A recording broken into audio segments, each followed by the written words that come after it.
e desde já passo a palavra para o professor Geraldo Prado. Por favor, professor. Meu cordial boa tarde a todos.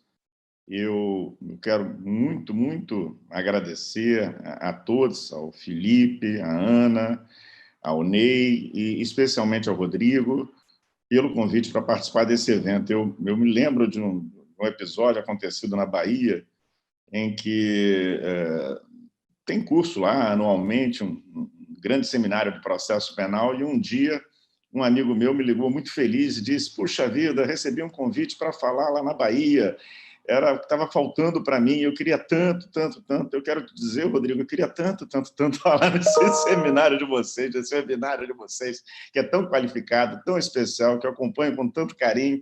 Não sabe você a alegria que eu tive quando a queridíssima Fernanda Portman disse: olha, vamos falar lá das cautelares. Eu falei: agora, se tiver alguma coisa, eu tiro, coloco o seminário no lugar. É uma honra muito grande, um prazer enorme. E o prazer de dividir com Fernanda Maurício e com o nosso mestre, sempre uma inspiração para todos nós. Já sinto esse espaço aqui. O tema que nos foi atribuído é das medidas cautelares, e o meu foco são as medidas cautelares de natureza pessoal. Eu vamos conversar aqui sobre a questão da prisão processual. A minha proposta de reflexão para este momento é pensar a prisão processual. Evidentemente que ela está pensada nesse marco doloroso, né, da pandemia, desse momento trágico, porque a sociedade humana está passando, temos que enfrentar, iremos vencer, e que, por óbvio, ele é ainda mais trágico, mais doloroso para as pessoas que estão privadas de liberdade. O Felipe menciona um viés teórico nosso aqui para a abordagem, e eu quero seguir esse viés, Felipe. Eu quero caminhar por aí, embora tenha uma estrada relativamente longa de exercício como jurista prático das mais variadas atividades. Eu fui do Ministério Público, sou advogado criminal, fui advogado criminal, voltei a ser advogado criminal, fui magistrado, e sem dúvida alguma, a prática ela agrega uma experiência que é imprescindível para a análise de todo o contexto. Eu ainda assim, neste momento, ao menos neste momento inicial, eu quero tocar em algumas questões mais teóricas,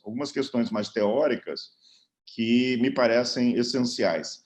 E vou me fixar na responsabilidade dos tribunais superiores,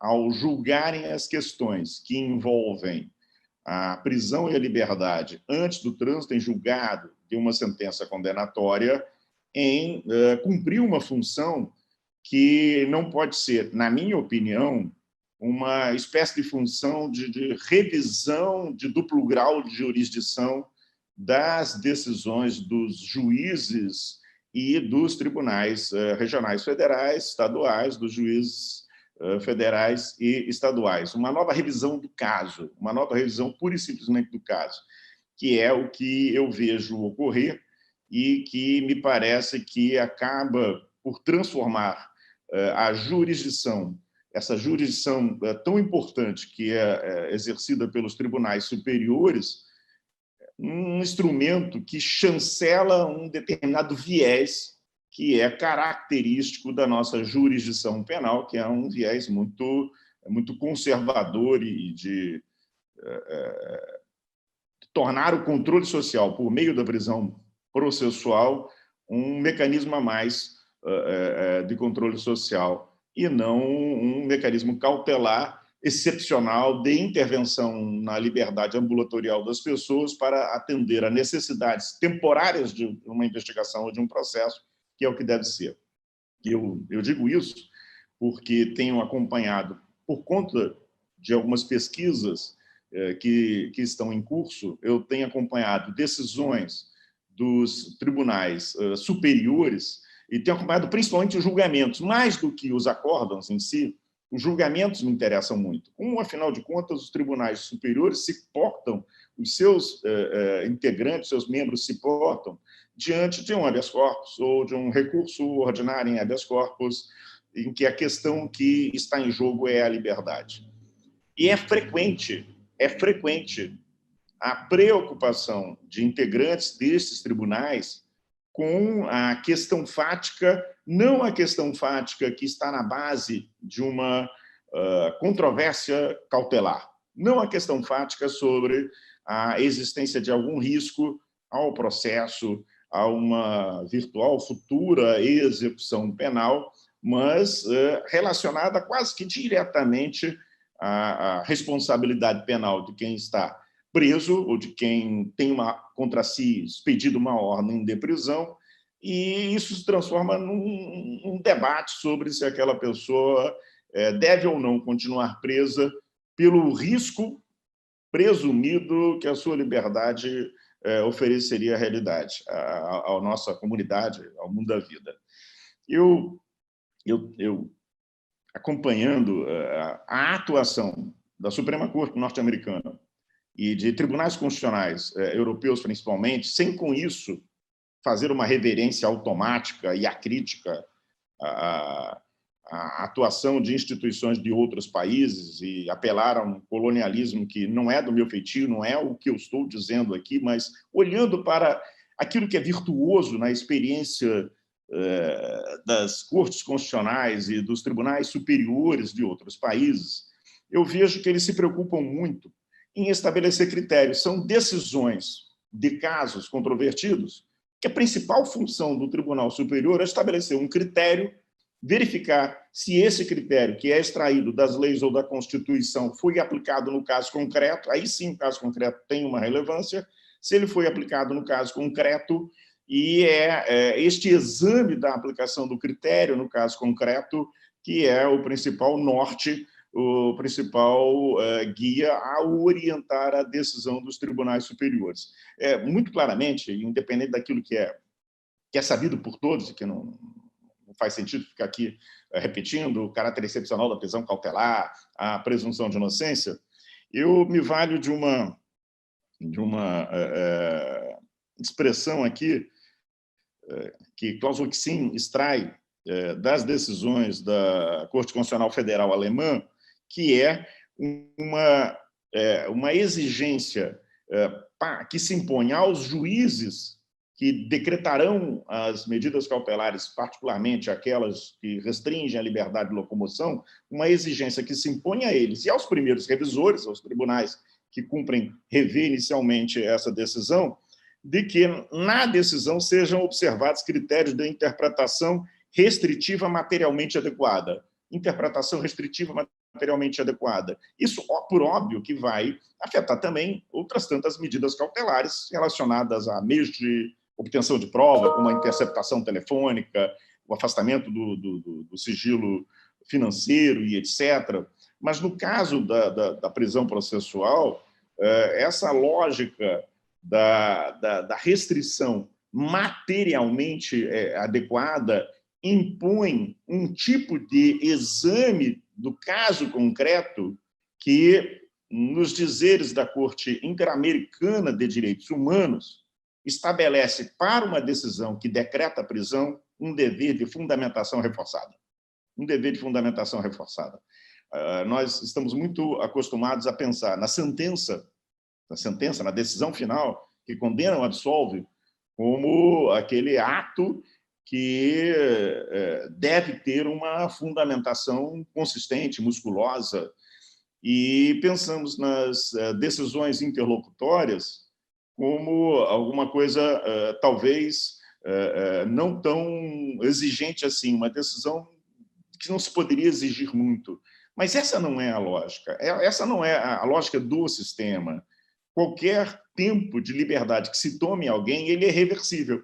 Há uma característica das cautelares pessoais, há uma característica da decisão que decreta a prisão, quando ela é executada, que é a irreversibilidade dos seus efeitos. Seus efeitos práticos são irreversíveis, tanto que nós temos a detração penal, que é o reconhecimento disso. Eu vou deduzir do tempo de pena o tempo de prisão provisória, porque eu não tenho como devolver esse tempo a quem ficou preso. Eu não tenho como devolver esse tempo a quem ficou preso. Portanto, eu tenho aí uma situação que cobra uma atitude específica do juiz que vai decretar uma medida cautelar dessa natureza, que se caracteriza por ser minudente, por ser detalhista, por ser rigoroso, por ser absolutamente rigoroso, não só no que toca ao exame da matéria de fato, se aquilo, os fatos que, em tese, apoiam essa pretensão cautelar do Ministério Público, eles estão ali basicamente demonstrados. Tem que ter esse cuidado, tem que ser respeitoso desta correspondência entre fato e direito. E vou abrir um parênteses aqui. Eu tenho ficado muito triste nessa minha pesquisa, porque eu tenho visto, aí eu vou examinando os processos conforme os julgamentos vão se desenvolvendo, eu tenho visto que até neste ponto, que é uma obrigação dos tribunais olharem, será que aqueles elementos de fato que estão sendo argumentados ali na decisão, eles correspondem ao que há no processo? Até nisso eu tenho visto falhas que são inadmissíveis para um juiz, no primeiro grau. São muito mais inadmissíveis ainda nos tribunais superiores. Mas tem que ter esse olhar. E aí vem o segundo ponto. Essa preocupação com o caráter materialmente proporcional da intervenção.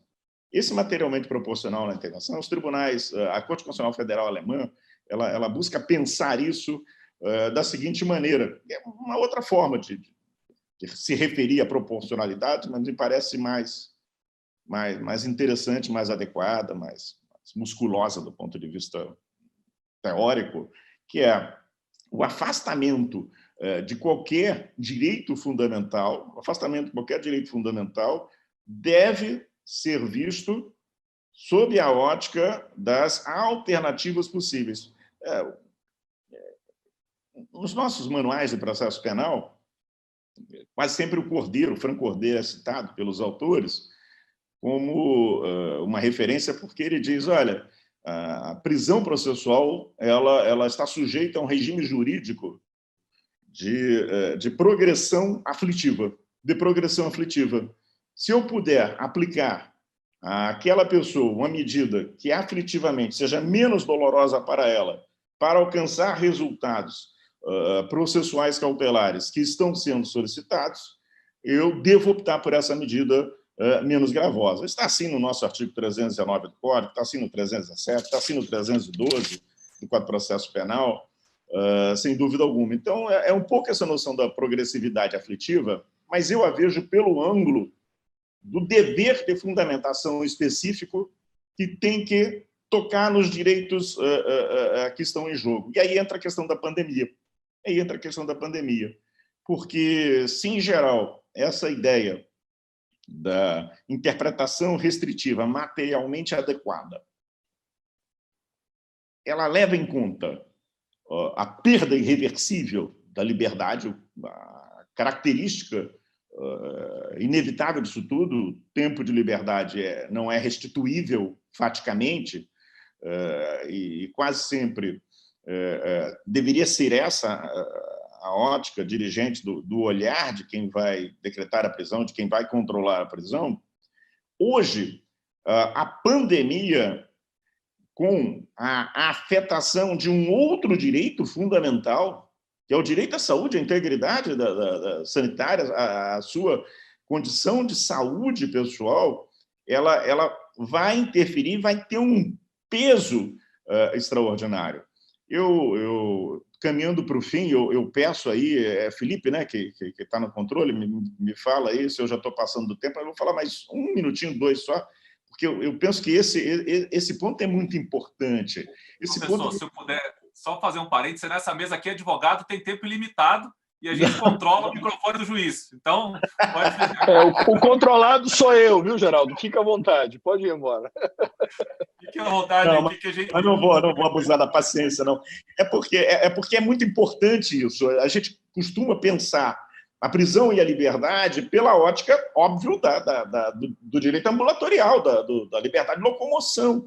Mas nós temos que pensar também nos deveres do Estado de preservar a integridade física daquelas pessoas. Isso também está em jogo agora. E isso ganha, na pandemia, um peso talvez, maior do que o do próprio risco da liberdade. Porque eu me lembro, um famosíssimo livro, extraordinário livro do atual presidente lá da Corte Constitucional Portuguesa, professor Costa Andrade, sobre provas ilícitas, né, sobre a proibição de provas no processo penal, quando ele diz que o Estado não pode admitir provas ilícitas contra o acusado, porque o Estado não pode ser receptador de material ilícito, né? Quando ele diz isso, eu penso, transferindo para a nossa questão aqui, que se o Estado não pode, receptação 180 do Código Penal, lá, não lembro, Ney, a pena é 2 a 5, 1 a 5, sei lá, se o Estado não pode ser um receptador de provas, o Estado não pode ser um homicida, né? O Estado não pode ser um homicida. A pena do homicídio vai de 6 a 20, de 12 a 30.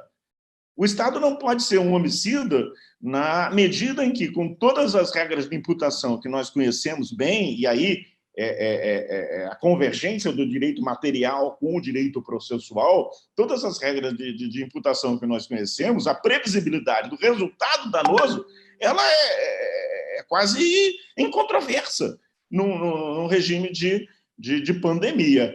Há hoje uma ADPF em curso e que está muito instruída com pesquisas desenvolvidas pelo Instituto Brasileiro de Ciências Criminais, pelo IBCCRIM, que mostra a fragilidade do nosso sistema de encarceramento no que toca à garantia da saúde das pessoas que estão presas. Portanto, e eu concluo a minha fala nesse sentido, quando eu trabalho com essa noção de critério de interpretação restritiva materialmente adequada, no contexto da pandemia, para além da relação entre liberdade de locomoção e as outras medidas alternativas que podem atender a objetivos cautelares também, eu tenho que colocar, além e acima delas, o dever do Estado de preservar a integridade física das pessoas. Isso, se não consta de uma decisão do STJ, toda vez que ele tratar da prisão processual, se não constar de uma decisão do Supremo Tribunal Federal, toda vez que tratar da discussão sobre a manutenção de uma prisão processual, estará faltando a análise de um elemento que eu considero fundamental e que se extrai da nossa Constituição, dos tratados internacionais e da própria orientação jurisprudencial da Corte Interamericana de Direitos Humanos. Então, é preciso mais teoria para que a prática seja menos desumana. É preciso mais teoria para que a prática seja menos desumana. E é um pouquinho isso que eu vim conversar com vocês aqui, pedindo imensas desculpas por ter passado o prazo. Desculpa, gente. Perdão. Obrigado. Então, eu passo a palavra primeiro para o Geraldo, meu queridíssimo Geraldo, para fazer aí suas colocações. Agradeço a todos, estou muito feliz. Eu quero fazer uma observação, Ney. O professor Alaú está com o cabelo penteado, não está despenteado, viu? Ainda o cabelo despenteado do Alaú. Bem, se vocês me permitirem, gostaria de falar um pouquinho, muito rapidamente, mas de quase tudo que foi dito por todas as pessoas que se pronunciaram. E começaria pelas considerações do Ney. Eu vou terminar com a questão colocada pela Fernanda, mas começaria pelas observações do Ney, dizendo que eu tenho uma profunda admiração por uma filósofa inglesa que leciona hoje na Universidade de Miami, que é a Susan Haack. E a Susan Haack, quando ela analisa a teoria jurídica norte-americana, ela classifica o juiz Holmes como um pragmatista. Um pragmatista dentro da construção do realismo jurídico norte-americano, um pragmatista muito diferente, por exemplo, do Posner, e que ela pensa nesse modelo de pragmatismo do juiz Oliver Holmes como um pragmatismo consequencialista. A grande preocupação nossa com o consequencialismo como método, tanto o pragmatismo não é visto pela Susan Haack, não é visto pelo Manuel Atienza, não é visto por mim, como uma teoria jurídica, ele é visto como um método de aplicação do direito, tanto o pragmatismo como método, como o consequencialismo como um método, eles nos colocam diante de alguns riscos. Do risco do juiz ativista que ultrapassa fronteiras estabelecidas pelas normas jurídicas, e isso é muito perigoso. A maioria dos riscos está concentrada aí, mas há o aspecto virtuoso da questão. E eu penso que o aspecto virtuoso é justamente essa ideia do consequencialismo relativamente a princípios, não consequencialismo que mira no caso concreto, que focaliza uma situação específica, cada situação diferenciadamente, mas que busca identificar princípios que devem orientar os juízes na aplicação da lei ao caso concreto. Neste sentido, eu creio que essa sua observação a respeito do que deve ser essa matéria da valoração judicial das consequências das suas decisões para tirar o juiz da sua posição de conforto de uma hipotética inexistente neutralidade, mas de uma hipotética neutralidade, deve apoiar-se neste modelo de consequencialismo de princípios que converge com aquilo que eu mencionei na minha fala a respeito dos elementos materiais constitucionais que circulam por todas as categorias do direito. Nós estamos acostumados a pensar a prisão e a liberdade como afetação da liberdade de locomoção, mas a pessoa que é presa, ela fica em algum lugar. Ela fica em algum lugar, ela tem que viver nesse lugar. Portanto, tudo aquilo que envolve a manutenção da vida, da saúde, da integridade física, da integridade psicológica dessa pessoa está em jogo. Na ADPF que eu mencionei, salvo engano, o mecanismo antitortura da Assembleia Legislativa do Rio de Janeiro, ele vai indicar que mais de 30% das unidades prisionais em todo o Brasil não tem nenhum tipo de atendimento médico,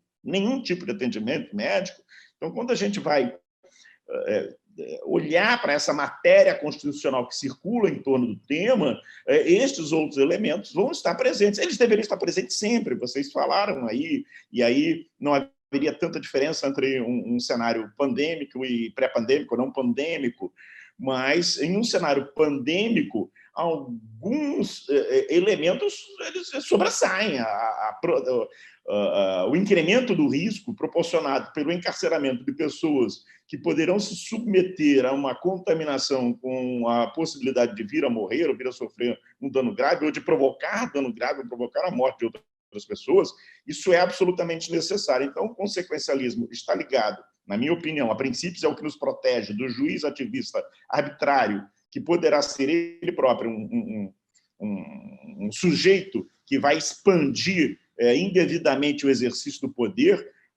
É uma preocupação clássica da modernidade, de controlar o exercício do poder, e obriga a decisão judicial, nestas situações, a considerar fatores outros além daqueles cautelares. Eu costumo dizer, no livro mencionado pelo Jacinto, escrito lá, eu estava revendo esse livro outro dia com o Og, ministro Og, ministra Maria Tereza, Gustavo Badaró, salvo engano, o Pia também escreve nesse livro. Eu vou tocar na abordagem que a Corte Interamericana de Direitos Humanos faz sobre o tema da prisão processual, e vou falar o seguinte: ali a Corte ela não trabalha com essa nossa noção do fumus commissi delicti, não, ela trabalha com uma noção do elemento material do direito material mesmo. E esse direito material não pode ser apenas o direito penal, tem que ser também o direito material constitucional. Então, eu vejo que a abstração destas circunstâncias, quer para rever decisões que foram decretadas, ou, como disse agora a Ana nos exemplos que ela colocou, particularmente nessa hipótese do Amapá, que eu não conheço, estou falando a partir do que Ana menciona aí, sobre a decretação de outras decisões, dentro da lógica que eu expus no início, não há como um juiz decretar essa prisão contornando os aspectos sanitários. Ele tem que enfrentar, nem que seja para dizer, olha, aqui não há risco. E ele assume aí a responsabilidade da sua eventual alienação. Um parênteses dentro disso tudo, Ana comenta a questão lá do astronauta e etc. Eu fui magistrado tanto tempo, né? Mais de 2 décadas e meia. Eu penso que quem tem o poder tem que exercer esse poder observando uma determinada liturgia. Não pode brincar, não pode ser irônico, sarcástico, não pode... Tem que ter tem que mostrar que, ao falar pelo poder, respeita os outros. Porque tenho certeza absoluta que um juiz que eventualmente se dá a esses momentos de sarcasmo ou ironia, ele ficaria profundamente irritado se recebesse uma resposta mal criada ou do Ministério Público ou de um advogado.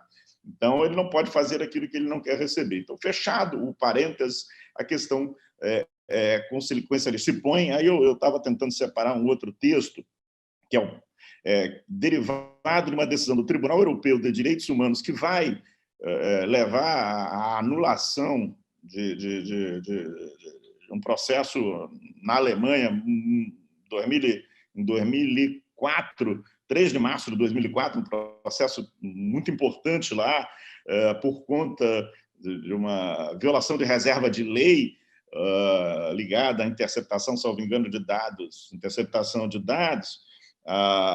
foi estabelecido e adotado pela Corte Constitucional Federal Alemã a ideia do prognóstico negativo de âmbito essencial de um direito fundamental. Então, quando o juiz vai decretar uma prisão, e aí me dirijo muito mais agora aos ministros, propriamente, do que aos juízes, quando o ministro do Tribunal Superior vai enfrentar a questão da legalidade ou não de uma prisão cautelar, de uma prisão processual, neste momento, ele tem que analisar também esse prognóstico negativo de âmbito essencial do direito fundamental, porque se eu tenho incremento do risco de lesão ou de morte por aquela prisão, eu não posso vir a decretá-la. Tudo isso está dentro de um contexto que, obviamente, só existe se nós levarmos o direito a sério. Indo para as questões patrimoniais e para tratar tanto daquilo que me foi perguntado pela Fernanda como pela Ana e também colocado pelo próprio Ney aí, e um pouco pelo Rodrigo também, eu diria o seguinte: primeiro, eu respeito profundamente nossos amigos argentinos, nossos juristas, as juristas e os juristas argentinos, porque eles não têm essa relação mal resolvida com a Comissão Interamericana de Direitos Humanos e com a Corte Interamericana de Direitos Humanos. Então, eles levam questões à Comissão Interamericana e à Corte Interamericana porque entendem que ambas as instituições, esse sistema regional de direitos humanos, ele deve estar integrado à tradição do direito na Argentina. E lá, eles fizeram isso levando a Comissão Interamericana de Direitos Humanos inicialmente e depois a Corte Interamericana de Direitos Humanos questionamentos sobre decretações de falência arbitrárias, colocando como um sujeito ativo desse requerimento, um sujeito com personalidade jurídica para provocar a Comissão Interamericana de Direitos Humanos, as pessoas coletivas, as empresas, e argumentando que determinados atos abusivos do poder eles vão afetar a regularidade econômica, vão afetar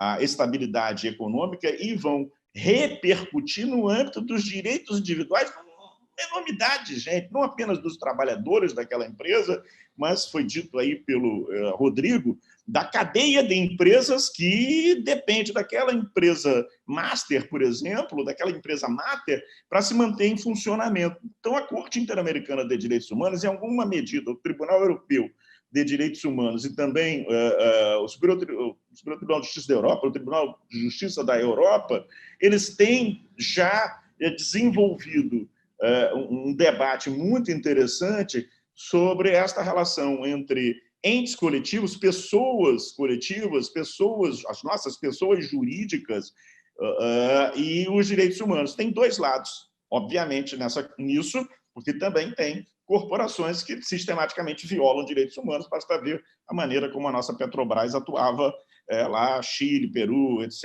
etc. Mas tem o outro lado, que é o da proteção destas pessoas jurídicas. Eu cheguei a pensar, eu estou cogitando, estou avaliando aquela decisão do Supremo Tribunal Federal que praticamente elimina o instituto da prescrição no caso da improbidade, num julgamento de final de ano também. Aquilo ali coloca sobre as empresas um ônus extraordinário que termina repercutindo em cascata sobre uma série de direitos e garantias. Eu estou pensando em levar essa matéria à Comissão Interamericana de Direitos Humanos. Então, há, sim, já há algum material teórico e decisões nesse âmbito internacional que nos orientam bem, nos mostram o papel que tem as pessoas jurídicas e o equilíbrio econômico, a sustentação de vidas, o papel que tem essas pessoas na sustentação da democracia e de direitos fundamentais. E, claro, Fernando, aí também, primeiro, muito do que a gente está vendo é erro mesmo, né? Essas confusões tão elementares, tão básicas, são decisões erradas que elas vão erradas e vão erradas de instância para instância. Isso é sofrível, como diz o Len Streck, é um problema de ensino-júri, sei lá, não sei, é difícil entender como erros tão elementares eles se cristalizam. Mas se eu deixar de lado a questão do erro em si e quiser pensar nos critérios, tanto o critério da restrição materialmente adequada agora se aplica, preocupado, obviamente, com a advertência e o alerta que nos deu o Ney na sua extraordinária exposição, hospitais de campanha, etc., etc., como também isso, do prognóstico negativo de âmbito essencial, que vem indiretamente na medida em que eu atuo aí. E aí, Ney, você falou do Vará, o Schunemann, num determinado texto, acho que naquele do livro organizado, se não me engano, pelo Alaô e pelo Greco, em homenagem ao Juarez Tavares, livro em homenagem ao Juarez Tavares, se não me engano ali, não tenho muita certeza, o Schunemann vai falar de uma técnica desse direito policial que os próprios juízes executam nesse contexto de expansão do punitivismo, que é o efeito Hidra, que é esse conjunto de decisões patrimoniais sobre o investigado e sobre as empresas para sufocá-los e obrigá-los a sentar no banco da conversação, no banco ali do processo penal negocial, numa posição extremamente desfavorável. Eu estou com ele e acrescento que um dos ângulos pelos quais eu distingo sistemas processuais é esse. Eu digo que um sistema é inquisitório, independentemente do sujeito que seja o inquisidor, quando eu estou diante de uma acumulação quântica de poder. O Schunemann vai falar exatamente disso lá, acumulação quântica de poder. E essa acumulação quântica de poder, que lá atrás, lá na Idade Média, era o poder de encarcerar, hoje também é o poder de sufocar economicamente empresas. Penso que a gente tem que ter esse olhar voltado para todas estas questões sobre, e último minuto, sobre o legado mencionado tanto pelo Maurício, como pelo Felipe, como pelo Rodrigo, o legado eventual, o legado negativo de todo esse episódio, eu diria o seguinte: nós estamos em transição, nós estamos num processo de transição societal. Há um livro de um autor chamado José Maria La Salle. O título do livro é Cyber Leviatã. Isso aqui acho que não adianta, porque não é espelhado, né? O colapso da democracia liberal frente à revolução digital. José Maria La Salle, Cyber Leviatã é o título do livro, e o subtítulo é O colapso da democracia liberal frente à revolução digital.